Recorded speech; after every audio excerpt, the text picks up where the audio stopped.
You swear nothing feels better than scoring a touchdown till you watch your own 12-year-old execute a perfect fouette in a dance competition, or your 7-year-old spinning reverse kick splits a board.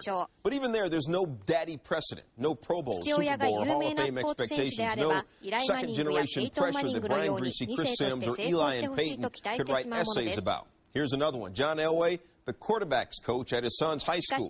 But for one particular 3-time Super Bowl MVP, he is now just Nicholas and Nathaniel's nervous dad. Shelley Smith reports. It's late August and football practice is underway. Up in the stands is a dad trying hard to be just a dad. And he happens to be Joe Montana, impresses about everyone, except his 2 quarterback sons. When people find out that you're who you are, what do people want to know? How's it, what's it like having a dad as Joe Montana? And what do you say? Normal. I don't think about it that much. I try not to think about it. I don't avoid it, but I try not to bring it up.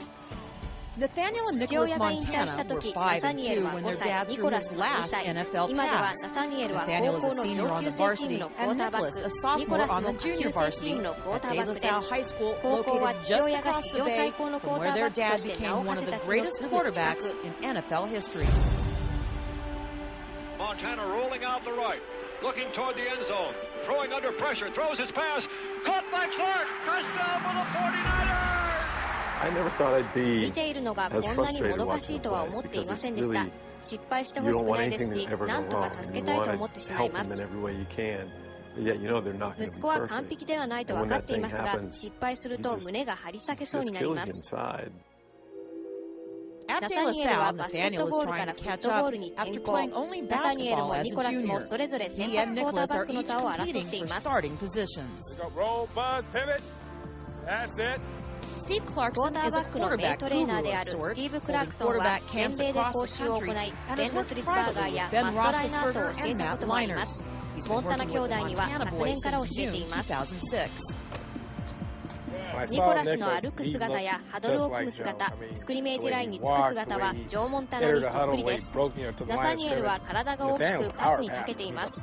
父親よりもダン・マリーノのようなパスですね。どちらのパスの方が父親に似ていますか？ニコラスですね。ナサニエルは肩が強いですから。しかしどちらも父親から譲り受けたものがあるとモンタナ夫人は言います。ナサニエルは冷静さ、ニコラスは完璧主義で主導権を握りたがるところです。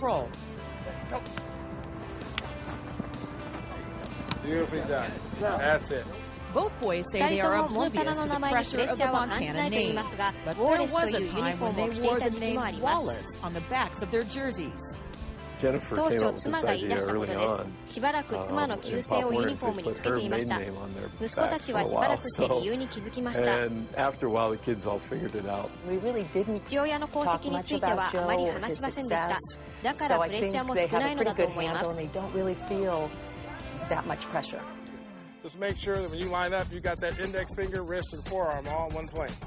兄弟は父親の教えよりもクラークソンの教えに耳を傾けることも。スティーブがこうしろと言ったんだと言われることもありました。ジョーは典型的な父親ですよ。口を出したくてたまらないんですが、息子たちは聞いてくれないんです。しかし最近になってその血筋のありがたみを感じるようになりました。数年前は深く考えなかったけど、今では父の功績を実感してありがたく教えてもらっているよ。お父さんの言葉の意味が分かるようになったのですね。父に怒りを感じると当たってしまうけど、結局は父が正しいことが多いから言うことを聞くようにしているんだ。息子たちも普通の子供と同じようにジョー・モンタナを見るようになったのです。Do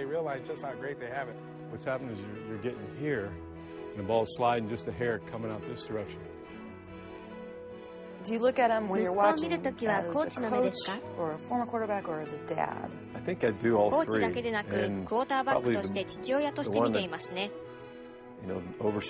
でも父親として見ることが多いです。特にインターセプトされたりファンブルした時はね。でも私に頼ってくれるのは嬉しいし、とても楽しいです。